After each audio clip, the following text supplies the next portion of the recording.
ওসমান হাদী হত্যার তদন্তে জাতিসংঘ বরাবর চিঠি ইস্যু না হওয়া পর্যন্ত আন্দোলন চালিয়ে যাওয়ার ঘোষণা দিয়েছে ইনকিলাব মঞ্চ।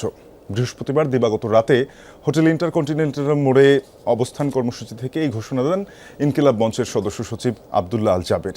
তিনি বলেন, প্রায় 2 মাস পেরিয়ে গেলেও এখনও দৃশ্যমান কোনো অগ্রগতি নেই হাদী হত্যার বিচারে।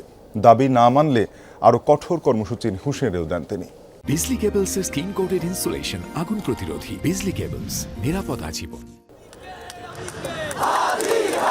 বৃহস্পতিবার বিকাল 5টার দিকে প্রধান উপদেষ্টার বাসভবন যমুনার সামনে অবস্থান নেন ইনকিলাব মঞ্চের নেতারা। এদিন কর্মসূচিতে যোগ দেন প্রয়াত ওসমান হাদীর স্ত্রী রাবেয়া ইসলাম শম্পা। হাদী হত্যার সুষ্ঠু বিচার ও জাতিসংঘের তত্ত্বাবধানে নিরপেক্ষ তদন্তের দাবিতে তাদের এই অবস্থান কর্মসূচি। আরও নেতাকর্মী মিছিল নিয়ে যমুনা অভিমুখে যাওয়ার চেষ্টা করলে হোটেল ইন্টারকন্টিনেন্টালের সামনে ব্যারিকেড দিয়ে আটকে দেয় পুলিশ। সেখানেই বসে পড়েন ইনকিলাব মঞ্চের নেতাকর্মীরা, দিতে থাকেন নানা স্লোগান।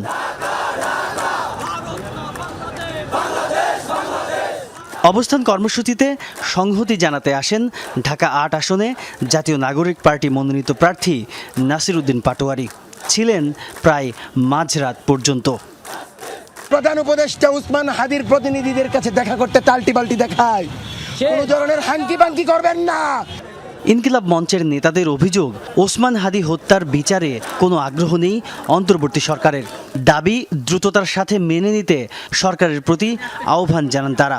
তবে রাতে এক ফেসবুক পোস্টে ইনকিলাব মঞ্চের দাবি মেনে নেওয়ার কথা জানান প্রধান উপদেষ্টার প্রেস সচিব শফিকুল আলম।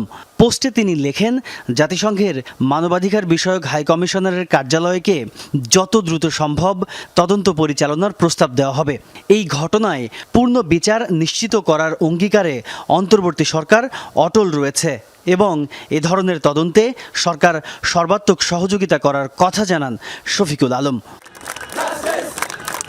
যদিও প্রেস সচিবের ফেসবুক পোস্টের পরও আন্দোলন অব্যাহত রেখেছেন ইনকিলাব মঞ্চের নেতারা। বৃহস্পতিবার মধ্যরাতে জানানো হয়, জাতিসংঘের অধীনেই শরীফ ওসমান হাদী হত্যার তদন্ত নিশ্চিত করতে হবে। এ বিষয়ে যতক্ষণ অবধি চিঠি ইস্যু হবে না ততক্ষণ চলবে আন্দোলন।